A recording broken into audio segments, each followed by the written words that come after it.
नहीं है।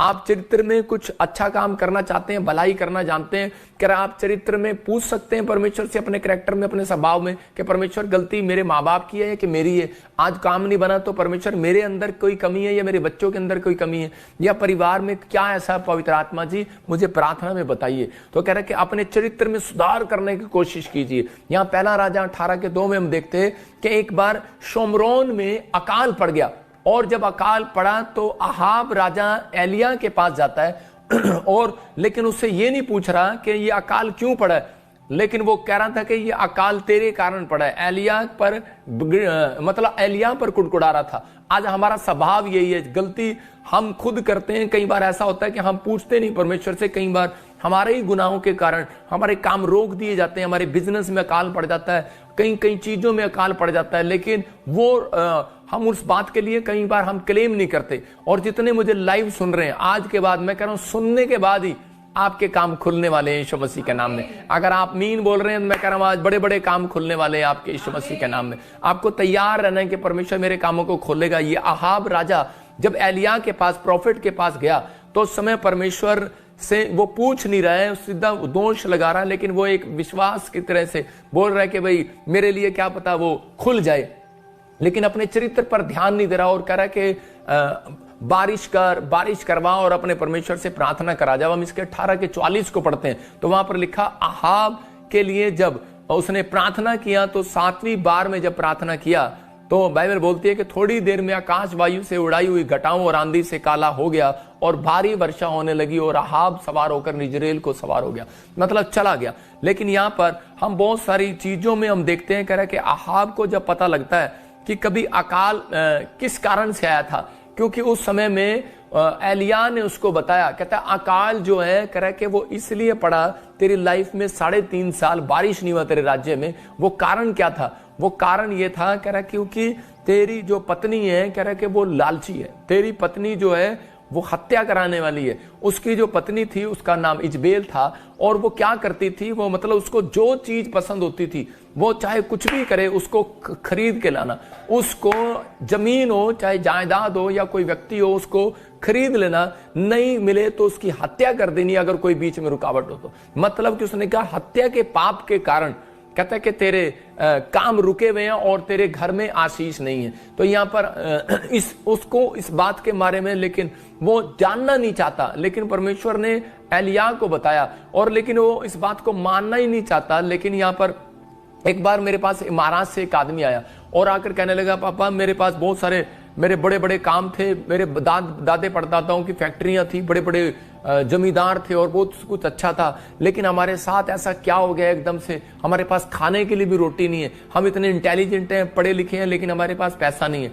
तो हम प्रभु के चर्च में कोई चर्च हमने बॉम्बे में नहीं छोड़ा या हम कहीं नहीं गए, हमने सारी जगह गए, हमने प्रार्थना कराया, सब कुछ कराया, लेकिन मेरी लाइफ में मिरेकल नहीं हो रहा। तो मैंने उसको कहा कि ठीक है तू मेरे पास बैठ और मैं प्रार्थना करता हूँ। मैंने परमेश्वर से पूछा तो पवित्र आत्मा ने मुझे बताया कि इसके घर के लोगों ने कह रहे जो इनके पुरख थे उन्होंने लोगों की जमीनें हथिया ली और जमीनें हथिया कर उनके अंगूठे लगवा लिए। वो किसी ऐसी पोस्ट पर थे तो उन्होंने अंगूठे लगा लिए और बहुत सारे लोगों ने उनके बाद उनकी जमीनें जो ले ली, उनके जो कर्जे थे, जो उनका पैसा था ले लिया और लेने के बाद उन और आदमियों ने धोखाधड़ी से उनके साथ जो भी किया।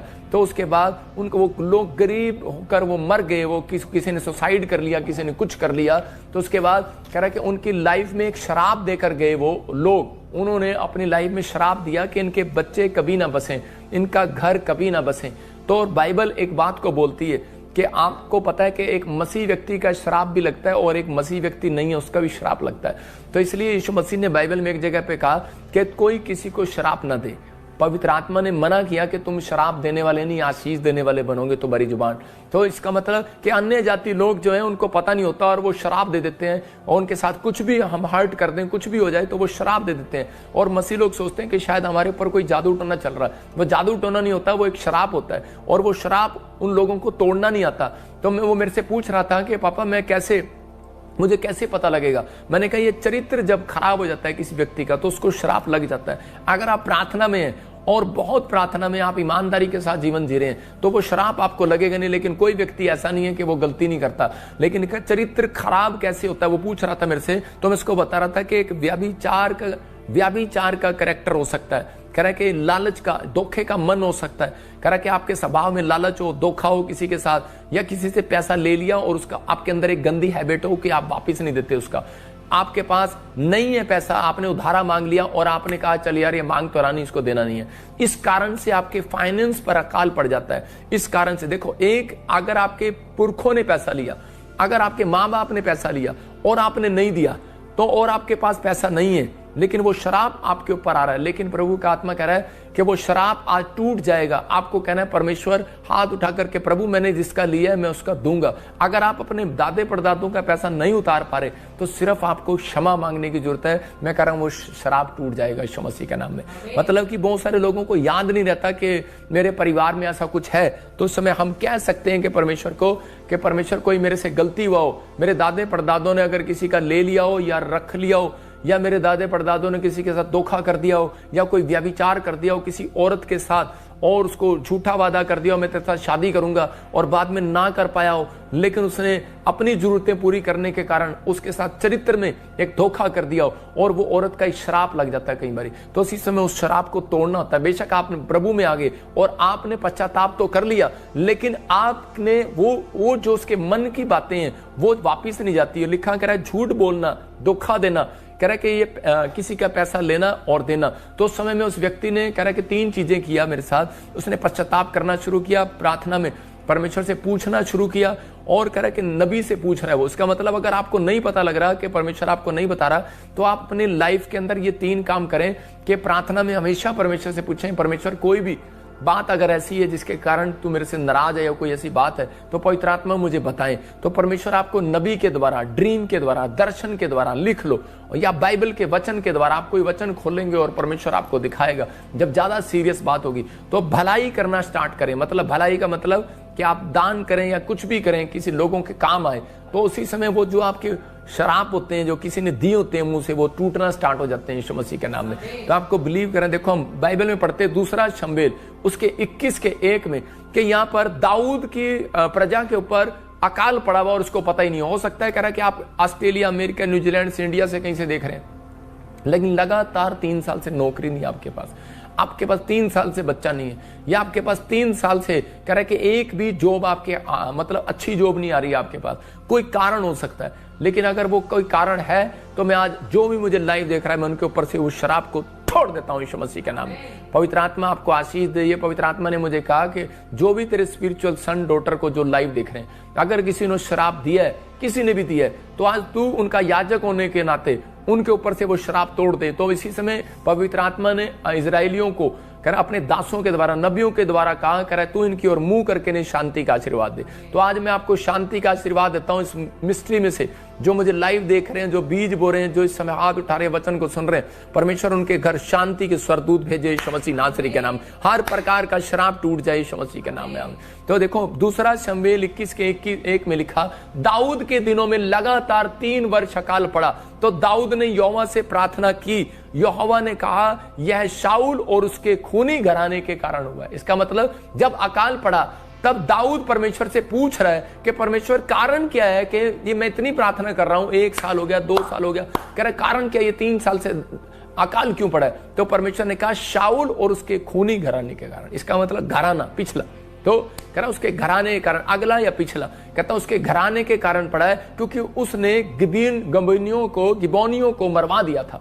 मतलब परमेश्वर ने जिनको मना किया था गिबोनियों को मारना नहीं, उसने उन्हीं को मरवा दिया। आज हम बहुत सारे लोग हत्या नहीं करते, हम डरते हैं, लेकिन आज बल हम लोग जब किसी की प्रॉपर्टी मार लेते हैं, किसी का पैसा मार लेते हैं, तो उसी समय वो क्या होता है, या फिर किसी से उधार ले लेते हैं और हम दे नहीं पाते, मतलब कि आप कोई जानबूझ कर नहीं दे पाते बहुत सारे लोग। मतलब कि कई बार ऐसी सिचुएशन बन जाती है, शैतान ऐसी सिचुएशन लेकर आता है कि वो लोग जो है उनका पैसा वापस नहीं दे पाते और वो तंग हो जाते हैं और लोग उन्हें प्रेशर करते रहते हैं, पैसा दे पैसा दे। मैं उस स्थिति में बता रहा हूं कि वो एक हत्या के बराबर होता है। वो अंदर से कलप रहा होता है और वो लोगों को शराब दे रहा होता है। मैं फाइनेंस की बात बता रहा हूं कि आज फाइनेंस ग्रोथ कराने वाली मीटिंग है। इस कारण से बहुत सारे लोगों के फाइनेंस में प्रॉब्लम रहती है। हो सकता है कि आपने किसी क्लास में उधारे लिए हो, आपने फिर बड़े हो गए, फिर आपने उधारे लिए हो, फिर आपने ली और आपसे ना दिया जा रहा हो, तो परमेश्वर का वचन बोलता है यशायाह की किताब में, कह रहा मैं तुम्हें उधार लेने वाला नहीं देने वाला बनाऊंगा। तो आपको विश्वास करना है कि परमेश्वर आज से इस मीटिंग के बाद आपको उधार देने वाला नहीं, कह रहा कि उधार देने वाला बनाएगा, लेने वाला नहीं। हालेलुया। तो आपको बिलीव करना है कि आज परमेश्वर मेरे साथ है। अपने हाथों पर दया कर, मेरे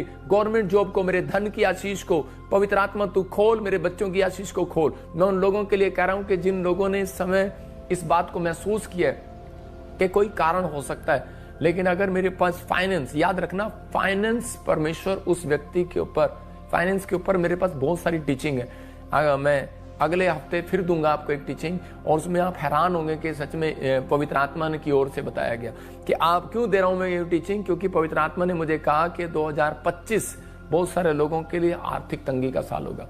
पहले से बता रहा हूं आपको, अक्टूबर से पता लगने लगेगा 2024 में। तो ये पवित्र आत्मा ने मुझे फाइनेंस के बारे में कहा, क्योंकि बहुत सारे लोग कहते हैं कि प्रार्थना करो प्रार्थना करो। परमेश्वर ने यायर की लड़की को जिंदा करने के बाद उसने कहा इसको खाने को दो। इसका मतलब उसने उनका इंतजाम भी किया।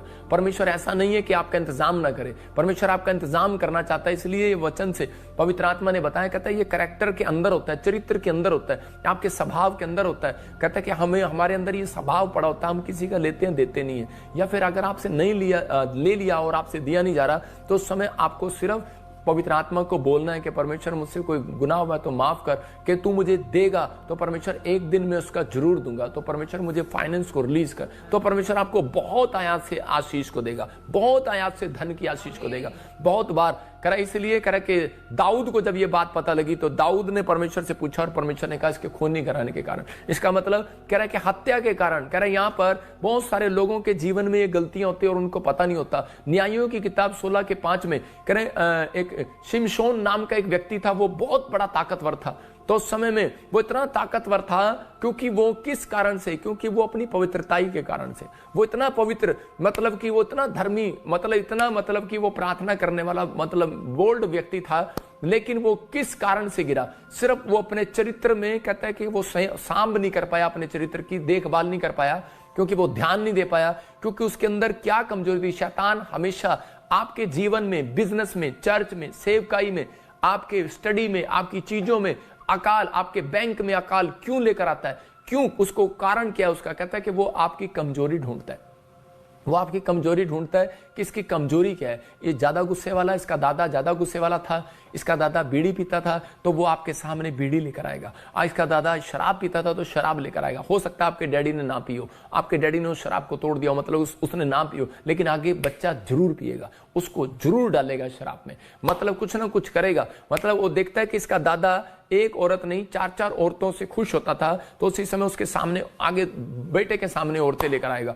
अगर वो नहीं खुश हुआ तो उसके सामने कहता है कि और लेकर आएगा। ऐसे ही शिमशोन के साथ हुआ, उसने उसको पकड़ा और शिमशोन को क्या किया, उसके सामने, कहता उसके सामने बार बार देखता था कि वो बहुत ताकतवर है। तो उस समय फिलिस्तीनी लोग जो है उसको मार नहीं पाते थे, और समय में फिलिस्तीनी लोगों ने एक नबी से पूछा, कहता है कि बता, और इसी समय कि हमें बता कि हम तुझे बहुत सारा पैसा देंगे। लेकिन उसने परमेश्वर के डर से उनसे पैसा तो नहीं लिया, लेकिन उसको ये बात बता दी, कहता है कि इनकी कमजोरी है, कहता है इसकी कमजोरी जो है, कहता है इजरायलियों की कमजोरी है 2 लोमड़ियां, 2 फॉक्स, कहता है मतलब 2 औरतें, कहता है कि 2 सुंदर औरतें इनके पास भेज दो, कहता है ये पाप में गिर जाते हैं, इनका कैरेक्टर जो है, चरित्र जो है वो गिर जाएगा और परमेश्वर नाराज हो जाएगा। मतलब वो चाहे चरित्र आपका किसी न किसी तरीके से गिराना चाहता है, या तो वो झूठ बोलने का हो, या वो किसी के साथ पैसे में ठगी मारने का हो, या धोखा देने का हो, या फिर वो गाली गलौज का स्वभाव हो, या किसी के साथ मतलब कि हत्या करने का हो, या फिर कोई भी ऐसा पाप जिसके कारण कह रहा है कि वो आपकी लाइफ में कह रहा अकाल डाल सके, आपके लाइफ में रुकावट डाल सके, आपके बैंक लोन में डिले कर सके, आपकी जॉब में डिले कर सके, आपकी आशीषों में डिले कर सके। और आप बच्चों के लिए प्रार्थना कर रहे हैं, शादी ना हो, आपके बच्चों के लिए मतलब डिले करे काम, वो अकाल बोलते हैं उसको, डिले करने वाले को। मैं कह रहा हूं कि वो अकाल डाल रहा था, लेकिन उस समय में ये ताकतवर था और मार नहीं सकते थे इसको। तो उसी समय न्यायियों के 16:5 में फिलिस्तीनियों को उस समय में कह रहा है कि वहां पर भेजते थे, तो फिलिस्तीनियों को समझ में आई, तो उसने उसके पास वैश्या औरतें भेजनी शुरू कर दी। फिलिस्तीनी औरतें जो है वो बहुत ज्यादा सुंदर हुआ करती थी इजरायलियों से, और इसी समय उन्होंने फिलिस्तीनी औरत को भेजा। देखो क्या लिखा, तब फिलिस्तियों के सरदारों ने उस स्त्री के पास जाके कहा, तू उसको फुसला कर पूछ कि उसके महाबल का भेद क्या है। उसकी ताकत का भेद क्या है। आज हो सकता है आपकी ताकत, शैतान, आपके आस पड़ोस के लोग जल रहे हो, यार इनकी तरक्की का राज क्या है, इनके घर में आशीषें कैसे आ रही हैं, और कौन सा उपाय करके हम उस पर ऐसे प्रबल हो कि उसे बांध कर दबा रखें, तब हम तुझे 1100 टुकड़े चांदी देंगे। हालेलुया। तो उस समय में मतलब कि वो औरत को उन्होंने खरीद लिया और उसके पास भेजा, और उसने उनको बता दिया, कहता है कि मेरी जो ताकत है, कहता है कि वो मेरे बालों में है। आप समझ रहे हैं, उसने कहा मेरी जो ताकत है वो मेरे बालों में। आज बहुत सारे औरतें लंबे बाल क्यों रखती हैं, और कह रहा है कि उन आंखों में काजल क्यों लगाती हैं, इसका मतलब कह रहा है आईज का और बालों से कोई कॉन्टैक्ट है। तो यहां पर कह रहा है उसने बाल जो लंबे रखे। पुराने नियम में लोग बाल लंबे क्यों रखते थे, क्योंकि वो जो बाल लंबे रखता था वो और दाढ़ी लंबी रखता था, वो परमेश्वर से एक वाचा बांधते थे कि मैं पवित्र होकर रहूंगा, मैं मदिरा नहीं पीऊंगा, दाढ़ी मूछ नहीं कटाऊंगा। क्योंकि यहाँ पर हन्ना का जब लड़का पैदा हुआ तो उससे पहले परमेश्वर ने से वाचा बंधवाई, और उसने कहा ये ना मदिरा पिएगा, उसने कहा ना ये बाल कटवाएगा, ना दाढ़ी मूछ कटाएगा। तो उसी समय परमेश्वर ने उसको पवित्रताई के कारण उसके अंदर वो शक्ति दिया, और उसी समय कह रहे कि उसका लड़का ऐसा आशीषित हुआ, वो शमवेल प्रॉफिट हुआ, और उसके द्वारा 2 राजा बने। और यही बात शिमशोन को मालूम थी, और शिमशोन की मां ने ये समर्पण किया था। और उसी समय जब वो पवित्रताई का समर्पण किया जाता है तो उसी समय परमेश्वर धन की बारिश को करता है यीशु मसीह के नाम में। मैं कह रहा हूं, जब आप पवित्रताई में अपने कैरेक्टर में सुधार करते हैं तो उसी समय परमेश्वर उन लोगों की लाइफ में वो करता है जो उसने कभी सोचा भी नहीं होता। तो वो अपनी जिंदगी के अंदर इतना ताकतवर व्यक्ति था, उसको 500 लोग भी उसको मार नहीं सकते थे। तो फिलिस्तीनी उससे इतना डरते थे, और उस समय में उन्होंने क्या किया, उसी समय उनको गिराने के लिए उन्होंने जो वो औरतों को भेजा, और उसने बता दिया अपना भेद कि मेरे बालों में, और उन्होंने उसके बाल रात को सोते हुए उसके बांधकर और बाल काट दिए, और बाल काटने के बाद उन्होंने उनकी आंखें फोड़ दी। देखो, उन्होंने बाल पर और आईज पर अटैक किया। इसका मतलब शैतान जो है वो आंखों के द्वारा घुसता है, बालों के द्वारा नहीं घुसता, आंखों के द्वारा घुसता है, कि आंखों के द्वारा। इसलिए यीशु मसीह ने एक जगह पर कहा, कह रहा है कि कुदृष्टि ना डालना, मतलब आपके चरित्र में ये चीजें, कह रहा है कि जब जितना आप चरित्र में सुधार करेंगे उतना परमेश्वर आपके कामों को खोलता चला जाएगा यीशु मसीह के नाम।